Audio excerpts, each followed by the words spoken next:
Is Julia, are you controlling us, Julia? Yeah, can you maybe spotlight Evan, maybe? Okay. No spotlighting us.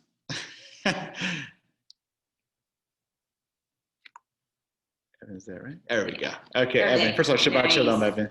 You hear us? Shalom, everybody. Yep. We're just really so grateful to you. Thank you for coming, and you really made your family proud, as well as your Beth Meyer connection here. I was actually remembering, as I was thinking back, I remember when you came for the simchas of your cousins. Uh-huh. You sat like kind of over here. We've been here for almost 16 years, so I think, I don't know when Eli Daniel's B'nai Mitzvah was, but Definitely a decade ago, maybe. I don't know. window. Yeah, it's been a while. So anyway, it's great to see you, and thank you for sharing with us. Before I even start out, we prepared some questions and reflections that I want to give Evan a chance to think about and really think deeply about as he felt his Devar Torah. But I wanted to also just say, since his Devar Torah, and we mentioned this, Evan said, how do we deal with the fact that things are changing? And things have changed since we're evolved, developed, sadly, Breonna Taylor in particular. So I just wanted to say, when you heard your Devar Torah, is there anything you'd like to add at this moment about your Devar to what you said? Or of course, we could hold that for the questions, but I wanted to just give you a chance if there's something that came to mind. Yeah, again, thank you all for opportunity to join you all. And yes, we had this conversation of like, things just move so quickly. I think especially, they've always moved quickly. I think especially this year, they move quickly. And so in the time since I recorded, we saw the passing of Ruth Bader Ginsburg. We saw the non-indictment, essentially, and in the case with Breonna Taylor in Louisville. And I think just everything from, I don't think I have anything particularly to add, just that the stakes feel amplified even more now. Everything concerning the election, concerning what we're seeing throughout our country, the stakes just feel amplified, and I think a little bit more raw. I was with people on Wednesday night here in DC after the non-indictment. It is just the rawness is still there for folks that, and I don't think anybody really expected it. Like I remember talking with my fiance and Wednesday morning when we were hearing that the announcement was going to come out. And unfortunately, we have witnessed too many times that this is the case and this is what happens. And so I think I even said, I don't think anything's going to happen.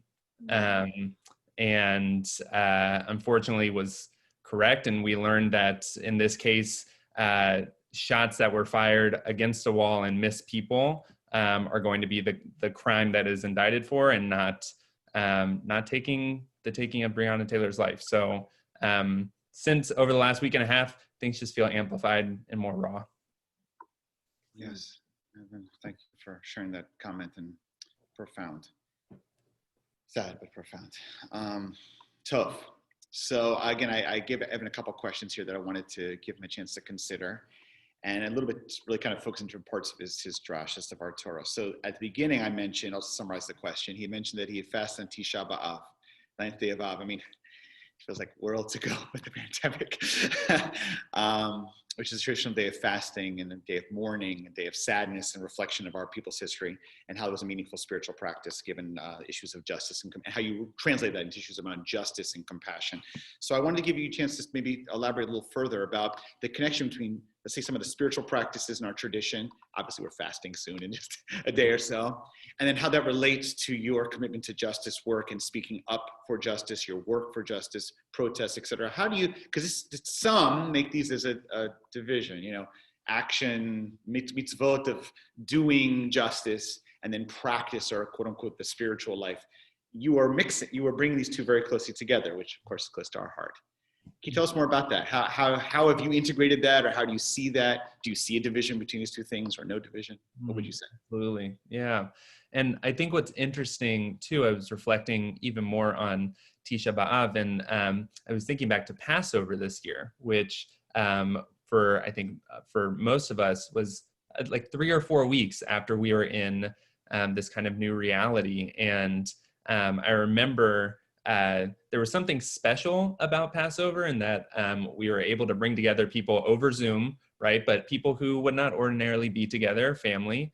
And yet there was obviously something missing. And also I think that the feeling of like, okay, like let's do something, right? Like let's do something. And I felt the opposite with Tisha B'Av. Like again, I never really marked that day in the past. And this year it was kind of like I like needed to elevate it even more this year. And for me, there is a inherent connection intertwining between justice work, between our Jewish calendar and the ways that each holiday allows us to think differently, but I think to also think intuitively, to feel within ourselves that when we are fasting or when we are marking different holidays, it allows us to kind of pull in our surroundings and mark it in a way that is in sync with who we are as a person, who we are as a community. So I think there is a inherent connection for me. And about a year ago, last summer in 2019, the world was very different. I had the opportunity through the Institute for Jewish Spirituality. I went on a silent Jewish meditation retreat, which at the time I was not meditating at all. But I was at the time working on college engagement. Summer is a pretty slow time in that world. And so I was like, you know what, I think this could be a really interesting reset. And so about 72 hours of silent meditation and prayer.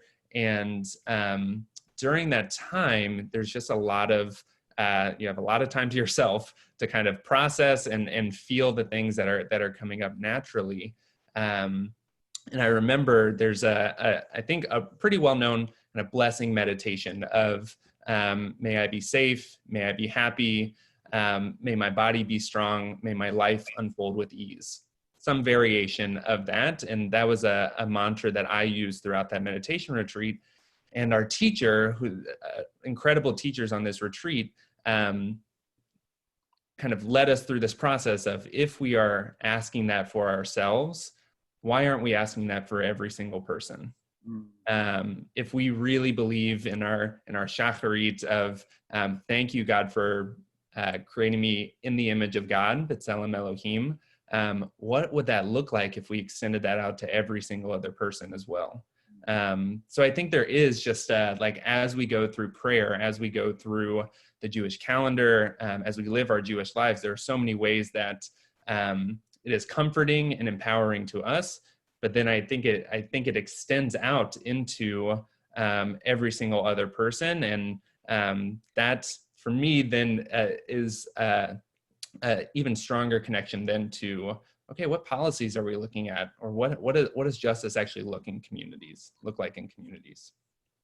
Awesome, Evan. And this is something close to our IGS too. Okay, yeah. And in fact, for those who are interested in exploring this connection further, Sharon Salzberg, who's sort of a major master teacher in the world of meditation, she happens to be Jewish, but doesn't necessarily lead with her Jewish identity, just wrote a book on social change and social justice and mindfulness work and how those two work together. It literally just came out this past week. And just to add to Evan's comment, I know for myself, and Sharon talks about this a lot in her book, is the importance of spiritual practice in terms of resourcing ourselves.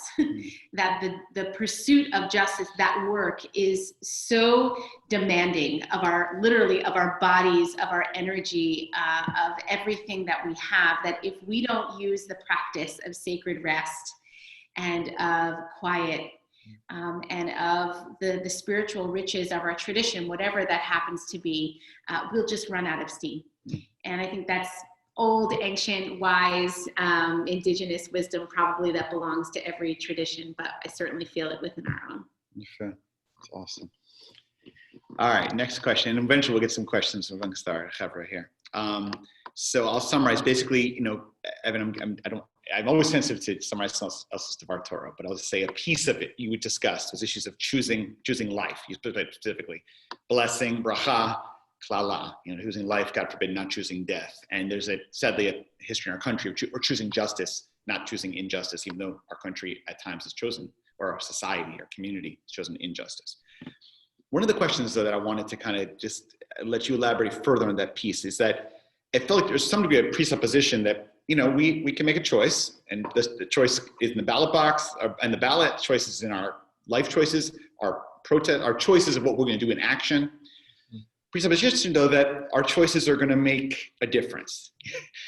I mean, it may sound, obviously we're optimists and I'm on your team, but I just want to put out there that I do hear from congregants from time to time that they feel a little cynical or despairing, deflated. And Rabbi Nachman says, you should never be despairing, and it's a mitzvah to be happy. But it's tough. It's very tough in these times, in light of recent events, particularly, to feel, can I make a difference? If I make choices in the ballot box places, will those empowered listen to us, to me? So I'm curious, what you seem to be just brimming with optimism and kind of excitement and passion. So what would you say to others that maybe just feel like their choices may not be heard or feel lacking that inspiration that you clearly are in spades? What would you say? Yeah. And as I just mentioned, I worked a lot with college students over the last few years. And I think especially when we talk about elections, that is the feel. And I'll say my age group in general, young voters in general, is because of voter suppression tactics, but there is a sense of what does it matter? Why do I need to show up? Other people are making the decision. It doesn't matter.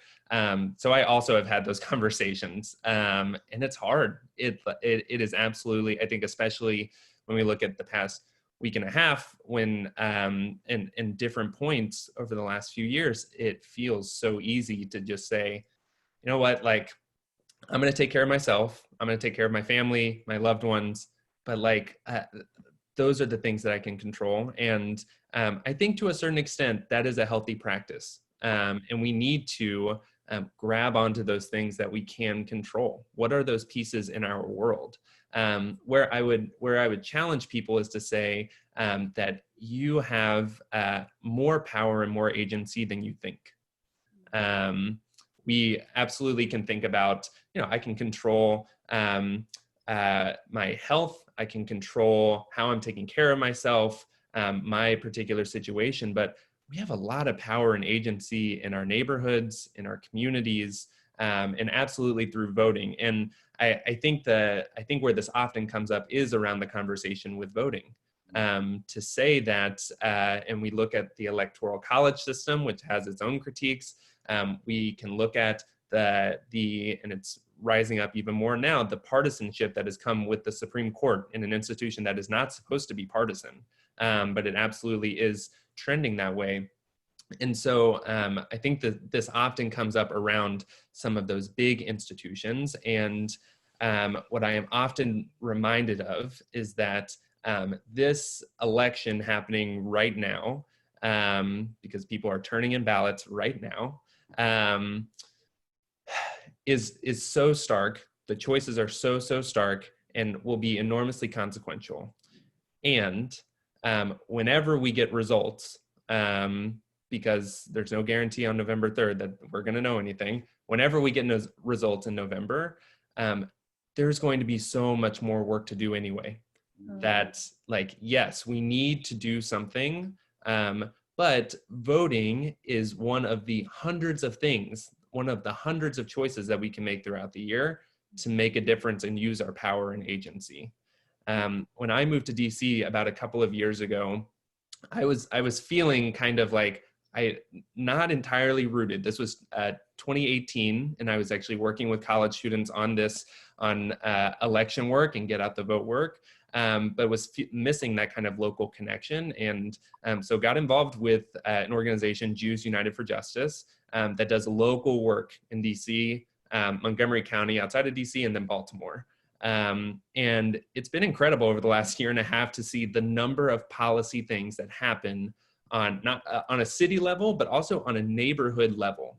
That by showing up to different meetings, that we can make an impact, and we can move hundreds of thousands, millions of dollars to different initiatives and different projects.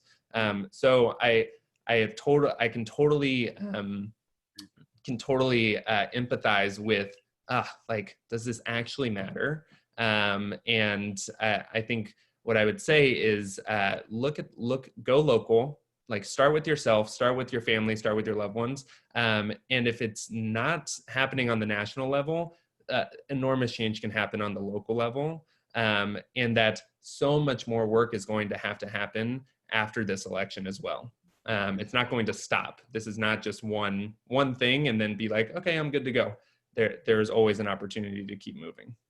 That's awesome. And it's a great moment to plug Carolina Jews for Justice and the amazing work they're doing. There is so much to be done, and really people who have laid that groundwork for us to plug into their work. So that's great. Regardless of what happens. All right. Here's my questions. A little bit of like a nudge, like a, healthy, as they say in the Beit Midrash, like a machloket, a little push. So, we're in North Carolina. Maybe you're familiar, because I know you grew up in Oklahoma. So I know you're in a diversity of state, a place with diversity. I was just commenting as we walked to shul this morning, literally in our neighborhood, there, house by house, the signs could be different, radically different. And, again, like, so you grew up in a town with, I'm sure a lot of diversity, or a state at least. So I'm curious about, because you put things out there, you didn't mention any specific politicians. Very well done, Rabbi. I'm very impressed. You didn't say, you made some very bold statements, which I, again, me and Jenny are very sympathetic to. But what would you say, like, there are those in, let's say, my congregation or North Carolina, the Jewish community, who are sympathetic specifically to some of the issues you raised about injustice, especially people of color, and issues that have become even more to the light: Breonna Taylor, sadly, George Floyd, Ahmaud Arbery. But at the same time, may not exactly agree with every issue, and may their vote choice, when they say choose, when you said choose, it's valid, choose the ballot as a binary. Right, as a binary. It might come back with some other perspective. How do you, I understand you're just starting your rabbinic journey in a sense. I know you're just on that start, but I'm curious how you would deal with that, or how would you interact with that member of the Jewish community, or how do you imagine yourself maybe as a rabbi interacting with a diverse community, wherever community you I'm sure you'll engage in eventually. Have you thought about that? Yeah, absolutely. And yes, there's definitely ways to broaden this. I think first, what's really I think important is that there are people on the wide variety of, in this case, kind of political, ideological spectrum, right? So there are also going to be people, so this isn't just a binary between progressive, conservative, Republican, Democrat. There are going to be people who are hold very similar views to myself, who are not going to vote in this election because their candidates aren't progressive enough.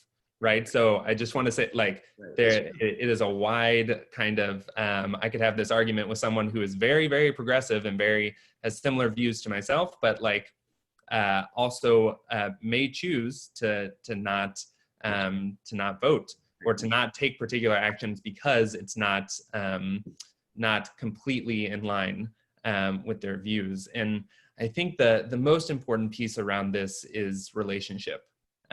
When we get into a conversation that's not really a conversation of whether it's between organizations throwing out statements, or if it's on social media, kind of just like throwing things out there, there's not a real opportunity to have conversation and to understand.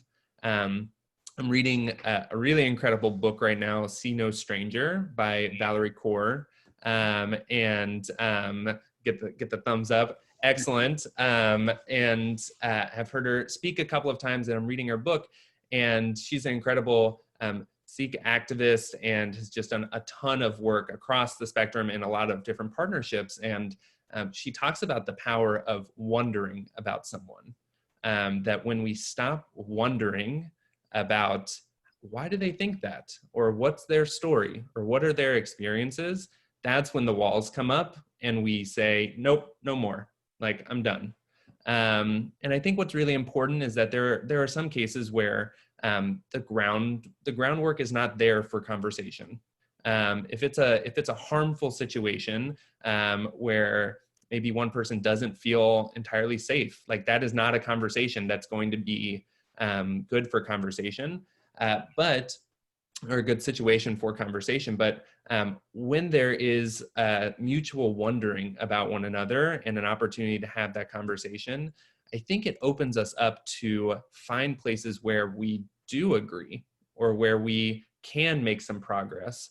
And again, when the stakes are only on this national election, it becomes really hard, right? That is, it is hard to be like, well, I'm voting for so-and-so, I'm voting for so-and-so, then whatever. But when the work becomes, okay, how can, you just heard my story about how I don't feel safe in a neighborhood. What can we do about that? How can we work on that together? While not ignoring the differences, I think oftentimes there is an emphasis on, let's just find an issue that we can all get behind and understand our interests. So not ignoring those and still having conversations about that. But in terms of the work, in terms of knowing like the stakes are really high for people in this moment. And so how can we do that? So I think it comes down to relationship. I think it's going to be messy. And I think it is people on like a wide ideological spectrum as well that can have this conversation. Yeah, so powerful, so true. Okay, so I have one last question that we didn't prepare ahead of time, and then maybe if you'd like to put some questions into the chat and type some questions in, we'll see based on Evan's time. We appreciate him giving us time on this Shabbat. The last question is just moving a little bit away from the sermon focus and more just a little bit more about you, because again, like we've been able to get to know you and hear about you from your aunt and uncle in the shul, and you've come to visit Beth Meyer over the years, but not everyone at Beth Meyer may know you as well. So if you could just tell, I know the typical question, Jenny, I get it, why did you become a rabbi? It's a little bit over, so I'm not asking for that, but maybe if you could just share like a few life experiences, maybe one or two, that would you say at least were key moments that helped lead you to the rabbinate, that would be powerful. And specifically as a Jew of color, I thought there's an opportunity to share about how your experiences in that position influenced your choice to be a rabbi, or maybe something you'd like, aspects of that experience that influenced you, if it did, in your Jewish journey, rabbinic journey. Awesome. Yeah, so I was born and raised in Oklahoma City, and for as long as I can remember, we were connected with the Reformed congregation there. And what I loved about Temple B'nai Israel in Oklahoma City was that it was a relatively small community, but really rooted in itself. So many families who had been there for multiple generations. The congregation itself was actually founded a few years before the state of Oklahoma was actually a state. And so it has just like deep roots with it. And so I growing up, always felt really connected to that community. But it wasn't until high school when I started going to URJ summer camp, Union for Reform Judaism summer camp in Texas, and then got involved with NIFTY, the Reformed Jewish Youth Movement. And those two things, I think it was just kind of like an explosion for me of that Judaism is more than showing up and being a part of something and being a part of something really, really connective. But it was the opportunity to grow myself and come out of my shell a little bit more, to build a community and to try new things with Jewish life, experiment with prayer and ritual. And NIFTY was the first place where I really talked about social and political issues. And so I think those two experiences in high school were really instrumental in just, showing me that Judaism was something that I could grab hold of and say, you know what, I'm going to shape it for myself. And through leadership positions, I'm going to shape it for others as well. And we're going to build this community together. And so from there, it's just kind of a trajectory of a bunch of different experiences. The other experience that I'll share is I went to the University of Kansas and had a really special relationship with the Hillel staff, and the Reform rabbi who was there, Neil Schuster. And it was, I think, during that time with Neil and with a few other mentors that I had as well who were rabbis, I got to see that, oh, like, this is something special. This is not just working in the Jewish community, but there's a there's a connection, something special that can happen with a rabbinic presence and conversations and that support and the community building aspect, the study and the learning that comes with it. And so through that relationship and through my time in college, was really starting to be able to see, okay, this is what it could look like. And this is what it could look like in a lot of different ways as well, in a Hillel setting versus a congregation setting versus an organization setting. So throughout that time. And then the final experience that I think was really key was for 6 summers, I was on staff at the URJ Kutz Camp, which was the National Leadership Training Camp for the URJ. And this last summer, 2019, was its final summer, which was really sad. And we got to say goodbye in a whole host of ways. But over the course of 6 summers there, was able to see what can happen when about 200 participants, about 75 staff members come together and build the community and build it from the ground up. For Kutz Camp, it's different than a lot of other camps. It's only for high school students. And often those students only come for 1 summer. So it really was for 4 weeks. We are all new here and we're gonna build this all together. And just what happens when you get a lot of creative people together, really a lot of passionate people together to build that. And so kind of looking at all those different experiences, it was really led me into wanting to become a rabbi. And I spent the last 4 years working at the Union for Reform Judaism, gaining some experience. I wasn't quite ready to jump into more school after undergrad. So gaining some more experience, trying a lot of different things, getting to know the wider Jewish community. And starting this summer has just been really special. And throughout all of those different pieces of the journey, my own identities, being a Jew of color, has just been something that has made me increasingly have to think in new and different ways about what Jewish life looks like.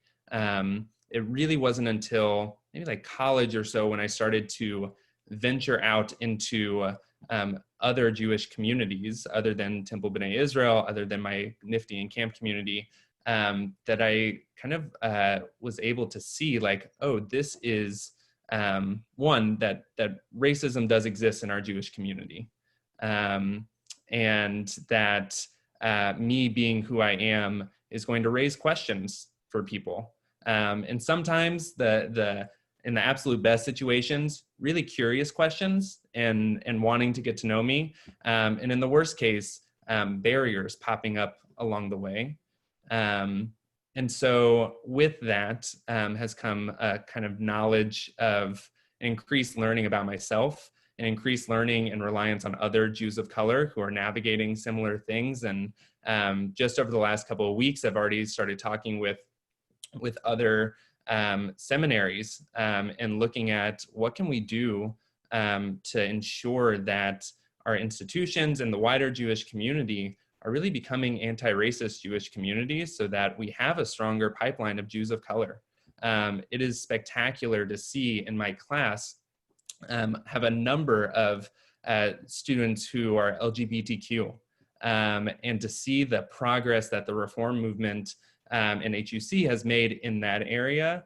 And yet I see so much more progress for Jews of color, for Jews with disabilities, for a whole host of people who, for a number of different reasons, find themselves on the outside. So it's been a special part of the journey that has required a lot more introspection and learning and community building on my part, but I think has also kind of strengthened me. And I know I am now the one kind of asking questions of institutions and kind of flipping it a little bit. So hopefully starting to make some changes as well. Thank you so much, Evan, for sharing it with me. I can tell you, we're just so proud to have you here and grateful that you're going to be one of our future leaders. Already leading 6 summers at Kutz Camp, you're a leader already. That's like the leadership camp. You know, Jenny, we both grew up in the Reform movement, and Jenny actually went to Green Family Camp, didn't you? I went to Kutz. Went to Kutz, but did you go to Green also? No, okay, all right. But we know it well from Texas because Jenny's from Dallas, so we know very well. Tofty, what I think it was called, right? So, all right. So let's see if we can see in the chat here. Does anyone here would like to share some things? I see. Susan. Sorry, Susan. Okay. Susan says, as we happen to get older, Evan, your eyes get poor. All right. I am deeply committed to listening communication as a vehicle to connect. However, I'm finding that I'm getting tired and gun shy to initiate dialogue in an environment that is so polarized. At the same time, I'm also an overload in sharing with people who echo my position. Where do I go from here, and how do I do so? Please share the MLK quote, if you can, at the end, and the titles of the books you and Rabbi Jenny mentioned. Okay, we will. We'll do that. So that's your question, saying basically, because you had mentioned before the issue of relationship building, which really I resonate with, and so did I know Jenny would as well. But I guess safe environments to interact with people like that. Do you have like strategies where you interact and find people with differing positions that you feel like you could, in a polarized environment, safely engage that way? I assume it's not just the internet. Well, and I think it is one of the challenges that we have now in our reality, that what I would typically say is that and I think that this still holds true even if the conversation is going to happen over Zoom, let's say, but I think the preparation before is really key. That I think especially when we are entering hard conversations, it can't be like I just saw my friend from college who I haven't talked to in a few years, but they just posted this thing on Facebook. Let me give them a call and let's just chat. Let's just chat about it. Right. And I think there needs to be a little bit more preparation. Again, I think there needs to be a mutual wondering. It can't just be, okay, you know what? I feel like I want to know more. I want to know the story. But if the other person also has a block there, it's really difficult.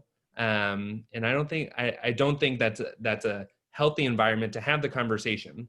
So I think it takes a little bit of intentional planning and reaching out to someone and saying, I would love to have this conversation, and I would love for it to be open, and I would love for us to hear one another. I think especially because now we are on Zoom, and we're not seeing people in person. I think those environments are especially important to say, let's lay out some ground rules, and you know what? Maybe the person says not right now, and that's okay.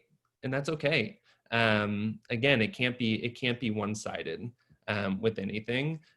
We can definitely share out some of the quotes. I have the book actually that I titled the sermon after, Where Do We Go From Here? Chaos or Community by Dr. King.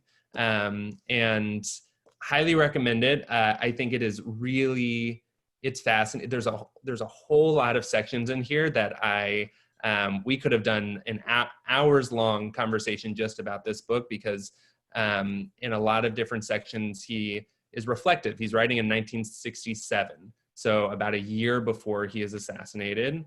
And it's on the other side of the Civil Rights Act and the Voting Rights Act. King is shifting his analysis that it is not only around civil rights, but it is also around economic rights. And he is working on the Poor People's Campaign, mobilizing people from across the country who are poor. And there's also several really interesting sections around Jews and interacting with the Jewish community and anti-Semitism and what that looks like. There's a lot of wisdom, so highly recommend it. Awesome, thank you, Evan. I'm just so touched here in the chat. I'm going to skip to, because there's been some conversation about this exact issue by a few, and we appreciate that. But by Randy Goodman, who is such a wonderful member of our congregation, she wrote here, my biracial daughter is adopted from Tulsa. I remember this when this happened. How do I teach her or explain to her that there may be people who won't engage with her when she gets older and leaves our insulated world? And I assume she means both within the Jewish community and outside of it. I assume that's what you mean. But Evan, it's actually close to home. I'd forgotten Wow. From Tulsa. I'd forgotten that. Yeah. So that's actually, I mean, it's not where you're from, but nearby. So any thoughts about that? What advice would you give? Yeah, I think the most important piece um, is community, and I want to say also that especially with this, like community can be hard. I think I was so fortunate in talking with other Jews of color. I feel really fortunate that I did not have the experiences that many Jews of color have, walking into a congregation and people assuming they're not there for services or for Sunday school um, or a variety of different situations that just say like, yeah, are you really supposed to be here? And so I think the community piece and the sureness that this is Jewish community. And I will say, like, I don't necessarily think that Jewish community in connection with Judaism has to happen absolutely within a congregation or a JCC or a youth group or a Hillel or anything like that. But I do think people are necessary. And so I again was lucky to get connected with my Hillel during college, but I had so many friends who, because of a number of different circumstances, including their different identities, didn't feel comfortable going to Hillel. And yet, because of the relationships that they were able to build with individual Jews who may also be on the outside, that Judaism was still something that was powerful for them, and still something that can guide them, and is something that they treasure. And so I'm 26 now, so I think I'm still considered a young person. I'm back in school now, but I hate that we are still having the conversation that I felt like I had to have in high school and college around this stuff. And so I think it's on all of us to see, like, what are the things that we can do in our communities, where are the places that we can challenge, so that this doesn't happen, so that we have anti-racist Jewish communities, and we don't have to kind of prepare ourselves. So, but thank you for the question, and I'm happy to be in touch as well, if it would be helpful along the way. You know, and I just want to follow up on the question. So, I mean, it's powerful to say that in your community in Oklahoma City, which you described, and I've actually heard this before, I think from Sharon, actually, about how rooted it is in some of the history about it. And it's a very strong shul, a very strong community. Although some, again, we get the same problems. Oh, North Carolina, what, there are Jews there, like there's a community. Yes, there is in Oklahoma City too. I know. And Jenny's from Dallas. My mother said to me, when I met Jenny, she said, there are Jews in Dallas? I mean, it's a joke, just like 100,000 Jews in Dallas. My mother, if it's not New York or Baltimore, it didn't exist at that time. Maybe South Florida. Okay. But I'm curious if you could say a little more, because it might be good education for me and Jenny, but also maybe for others in our community. Since you said in Oklahoma City, you didn't experience what other Jews of colors have experienced, sadly, not feeling welcome. But if I understood correctly, saying, but at your shul, you did feel part and parcel. What would you say your shul did well? What would you say would be like some of the practices? Or was it just because like your family, I'm sure, was very, very involved, and maybe you're just such a part of the heart of the congregation? But was there something we could learn from that, like another congregation could adopt or be aware of? Yeah. So I think part of it is the dynamics and the nature of the community, and that my family was involved. We were there pretty often, and so when you walk in for a Friday night service and there's 40 other people there, 50 other people there, and we pretty much know everyone, like there aren't questions, right? There aren't those questions. But I think one of the pieces that I can remember being, I don't know, maybe 9, 10, 11 or so, and not from a negative experience, but being in Hebrew school and being in our Jewish community, and just noticing that, like nobody else really looks like me. Like I had my younger brother, I had my dad. There was one other student, a couple other students in the religious school who were Jews of color. And like just noticing and feeling that, especially because my elementary and middle school had students from a wide variety of backgrounds. And so kind of noticing, oh, like this Jewish community is wider and different than my school communities. And so again, not from a negative experience, but I just wonder what that could look like for Jewish communities to know that and to notice it and to take particular notice for Jews of color, to say, you know what, like, are there some community building things that we could implement? Are there ways to kind of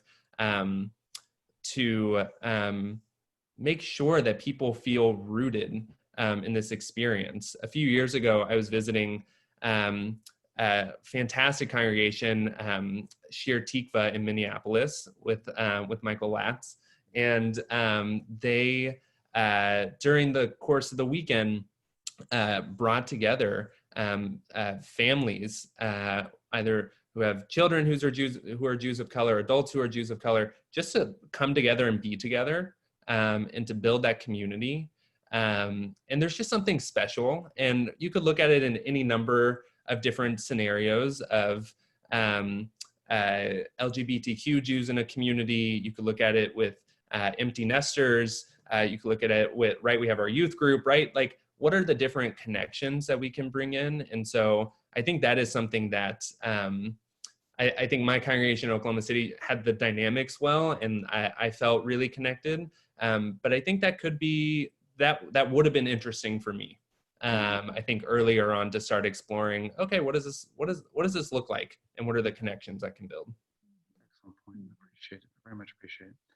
Okay, I'm seeing in the conversation, the chat here, there's definitely people are going a little back and forth about the issue of, can we talk with people across? I'm seeing Eileen Taylor and Steve Sheriff. Some are struggling with this issue. I'm just trying to see if there's any particular, I'm sorry, so I see Deborah's also gotta read closer. Many people want to be understood, not convinced or persuaded, but understood. It is vital that we understand each other, even though we will never agree. If we can't at least talk across our differences, this is indeed hopeless. We have to try to understand even while we can and do, and find no meeting ground, or rather no common ground in terms. I do believe that there are common core needs and beliefs that all, or at least most people feel, which they react. Understanding that is vital to moving forward as a community. So she's basically, I guess she's arguing here, like the way to actually engage is to find some kind of, I guess what you used the term before, Evan, kind of a common ground, or at least a common value. And I feel like also you're really bringing to the forefront, like the local nature of it. Maybe we get beyond like the national, like large quote unquote issue that can be kind of put into camps, and maybe get into like specific questions. Like, it sounds like organizing, like what are the questions that really animate your local life, your life in your own city, in your own neighborhood, live on your street, and let's see, can we bond on those issues? Is that what I'm hearing from you? Absolutely. So at University of Kansas, I studied political science. My freshman year was when President Obama got reelected. So I was very much in the lens of government can be great. Like, I'm really interested in all these different policy areas. Let's do this. But especially going to University of Kansas, a lot of students who are more conservative. And I remember being on my dorm floor freshman year, watching the elections and having conversations on my dorm floor with people who, I voted for President Obama. I had people who voted for Romney, and across all the different candidates as well in Kansas. And I think the missed opportunity that I had there was, of course, okay, great. Like, we could at least talk, right? We had a shared experience. We were living on the same floor. Like, there was at least that opportunity. I think the missed opportunity after that was that I think both consciously and unconsciously, we kind of box people in, right? To say like, okay, great. Like, you know, even if we disagree and even if they're a great person, but they're still over there. And I think the missed opportunity that I had was that there could have been a whole host of issues that we could have worked on campus or in Lawrence, Kansas, or on the state level for a variety of reasons. Like, we could have worked together on a bunch of different stuff if people were interested. depending on the issue and depending on our relationship. But I think so often, I think especially now, we look to our national election as a signpost to say, okay, I'm over here, they're over there. And yet I have been texting and making calls to folks around the election this year, and had a fascinating conversation with a woman that I don't know, again, just kind of popped up on my call sheet, who was very undecided about the presidential election and wasn't sure which way. She's like, some things that Trump has done, isn't a biggest fan of Biden, but like was going back and forth. And yet when I asked about the Democratic governor, and whether or not they should be, she would be voting for them, she said, "Oh, absolutely, totally fine." Right. And so like, I use that just as, I think people are really complicated. And so I think the biggest thing, yes, is absolutely that understanding. And then to be able to see, if you're really passionate about a particular area of work, like, let's go to work then. Let's figure out like where are the people and how can we work together. Mm-hmm. So Evan, I'm so sensitive with your time. You deserve a Shabbat too. It started also with technical difficulties. We appreciate you hanging in there. But you've given us so much to think about this Shabbat Shuvah. I can't believe you're only 26 with the wisdom you are spouting. It's a pleasure and a gift. And we are so grateful for, as you said, choosing, please God, community over chaos in the spirit of Martin Luther King. You just spoke, it's just a beautiful, uplifting Devar Torah and teaching, especially into this new year, with the elections, but reminding us about relationship and conversation. And even within congregations, within our shul, we have diversity, and we should celebrate that. And even some ideas practically about how we interact with our own Jews of color in our congregation, how we, God willing, will only increase the diversity in our congregation. That's our dream. That's our dream. So I just want to thank you so much, Evan. Is there any last thing you'd like to say, or anything else that you'd like to cover we didn't cover? No, just thank you all. This was a fantastic way to spend Shabbat, and I'm feeling inspired, connected as we go into Yom Kippur tomorrow. So thank you all. Right. And when you need an internship, come talk to us, okay? There we go. First, let's get through the pandemic. All right. Yeah. But really, b'hatzlacha in your studies and your limudim. We really wish you the best. If you ever any questions, we're here. But we know you have Aunt Sharon and Uncle Wayne also. God willing, our paths will cross in a safe way. Please say hi to your parents for us. We still remember them fondly here. And wish you a gamar chatima tova. God willing, good ceiling for you. And I believe you're engaged, if I saw. Yes. Mazel tov. Mazel tov. 3 weeks ago. Yes. Thank you. Awesome. Wow. Fantastic. Thank you. So mazel tov to you and your fiance. And God willing, look forward to connecting past again. You always have another home here in Raleigh.